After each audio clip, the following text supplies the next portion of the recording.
The Grand Majestic Hotel in New York City was where Leo worked as a porter. Every day after his shift, he would cross the street to a small cafe for a cup of coffee. And every day he saw her, a girl always sitting at the same table by the window. It's her again, Leo thought to himself, a small smile playing on his lips. She's here every afternoon. Today, I'm going to say hello. Taking a deep breath, Leo walked into the cafe, ordered his usual coffee, and then approached her. "Hi," he started, his voice a little shaky. "I'm Leo. Do you mind if I sit with you?" The girl looked up. "Okay," she said softly. "I'm Chloe. I see you here every day after I finish work," Leo said. "I'm a porter at the Grand Majestic." He smiled warmly. "You have really beautiful green eyes." "Do I?" she replied, her expression unchanged. She didn't smile back. "Is something wrong, Chloe?" Leo asked, his brow furrowed with concern. "You don't seem very happy." "It's nothing," she dismissed. "Tell me," Leo insisted gently. "Maybe I can help." Chloe hesitated for a moment, then sighed. "Well," she began, "my stepfather is a guest at the Grand Majestic. He has my sketchbooks. I'm an artist, you see. When I asked him to return them, he refused. He wants me to move back home to Chicago, but I can't. He's not a kind man." "How long is he staying at the hotel?" Leo asked, already forming a plan. 2 more days, Chloe answered. "He's in room 724. "Maybe I can get the sketchbooks for you," Leo offered. "I might be able to get into his room." Her eyes widened slightly. "Could you really?" "Meet me here tomorrow afternoon, 4:30, Leo said with a newfound confidence. "Okay, thank you," Chloe said, a flicker of hope in her voice. "Thank you so much." She glanced at her watch. "I have to go now. I'll see you tomorrow." As soon as Chloe returned to her own hotel room, she picked up the phone. "Hello?" she said into the receiver. "It's me. It's all set. The boy is going to do it. Yes, I'll get them from him tomorrow afternoon. Okay, I can meet you the morning after at 10 a.m. Don't forget to bring the money, $2,000. The next morning, Leo arrived at work early and made his way to the 7th floor. "I just have to wait for Chloe's stepfather to leave the room," he thought. He didn't know the man's name, but it didn't seem to matter. Leo watched the door of room 724. He saw a housekeeper go in to clean. A few minutes later, a man exited the room. That must be him, Leo concluded. He waited for the man to get in the elevator and for the housekeeper to move into the bathroom. "This is my chance." Leo slipped into the room and began searching for the sketchbooks. "I have to be fast," he muttered to himself. Where could they be? Then he spotted them, lying on the bedside table. "Got 'em," he whispered. He couldn't resist flipping through the first few pages. Wow, Chloe is an amazing artist. These drawings are incredible. As he was leaving the room, he heard the housekeeper call out, "Hey, what are you doing in there? Come back."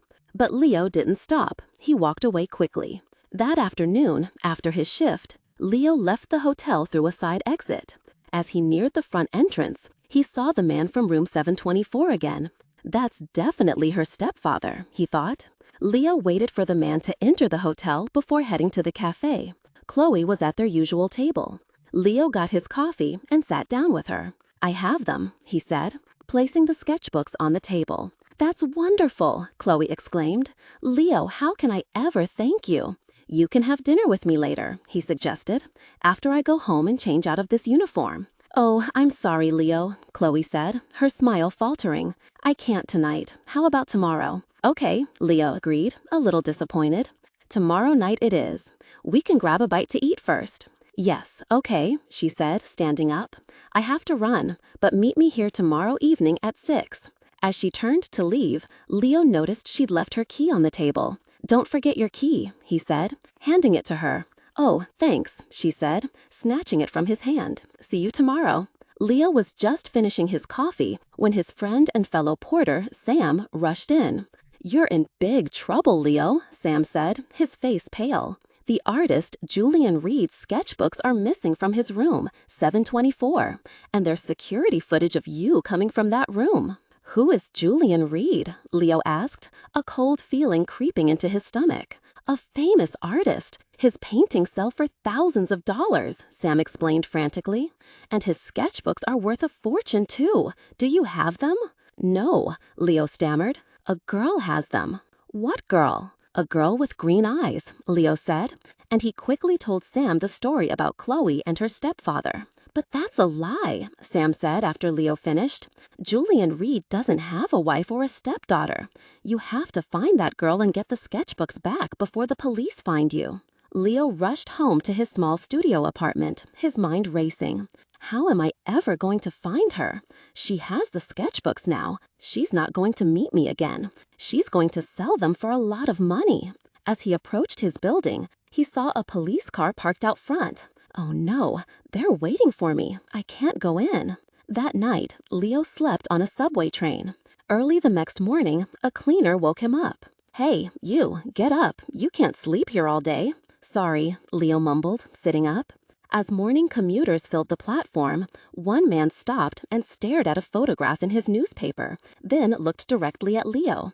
It was him, the young man in the newspaper photo that the police were looking for. Leo saw the man looking at him, then saw his own face on the front page of the paper. I have to get out of here, he thought, bolting from the station. The man with the newspaper flagged down a police officer. It's him, the hotel porter. Hey, you, the officer shouted at Leo. Stop! But Leo ran. I have to get out of this uniform, he panted. Everyone knows I'm the porter. He ran to Sam's apartment. I need something else to wear, Leo told him as soon as Sam opened the door. My picture is in the newspaper. I know, I saw. Come in, Sam said, closing the door behind him. Where is she, Leo? Do you have any idea? No, Leo said despondently. Think. There must be something you can remember about her that could help you find her. Suddenly, Leo's eyes lit up. Yes, her key. It was a room key to the Starfish Inn. It's a small, cheap hotel near 42nd Street. She must be staying there. What time is it? Leo asked. Almost 9, Sam replied. Maybe she's still there. I have to go. Thanks, Sam. 20 minutes later, Leo was watching the Starfish Inn from across the street. Am I too late? He worried. Just then, he saw Chloe walk out of the hotel. Chloe, he called out, running towards her. Wait, I need to talk to you. Chloe saw him, but she didn't stop. A car was waiting for her at the curb. She said something to the driver and quickly got inside. Oh no, Leo sighed in defeat. Pier 83, said an old man sitting on a nearby bench. Leo looked at him, confused. What? The girl, the old man clarified. She's going to Pier 83 on West 42nd Street for the Circle Line boat tour. A smile broke across Leo's face. Thanks, he said, and he started running as fast as he could. He ran all the way to Pier 83. People were already boarding the tour boat. He quickly bought a ticket and jumped on. Leo scanned the decks, looking for Chloe, but his search was interrupted when a woman holding a newspaper looked at him, then at the picture on the front page. It's the young man from the picture, she whispered to her husband. Call the police, Eddie. The man pulled out his phone. A few minutes later, Leo finally spotted Chloe. She was talking to a man near the stern. But Leo didn't see the 2 police officers who had just boarded the boat. They found Leo quickly. Where are Julian Reed's sketchbooks? The first officer demanded. I don't have them, Leo said, pointing. You don't want me, you want her. She has the sketchbooks. Hey, look, I think he's right, said the second officer, spotting Chloe with her accomplice. The 2 officers moved swiftly through the crowd. I don't understand, Chloe said as they approached, her face a mask of confusion. The 2 of you are coming with us, one of the officers stated. You're in a lot of trouble. Later that day, Leo and a police officer returned the sketchbooks to the hotel.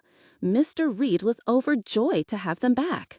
I'm so sorry, Mr. Reed, Leo said, explaining everything that had happened. It's okay, the artist said, smiling kindly, but let this be a lesson. From now on, stay away from girls with beautiful green eyes.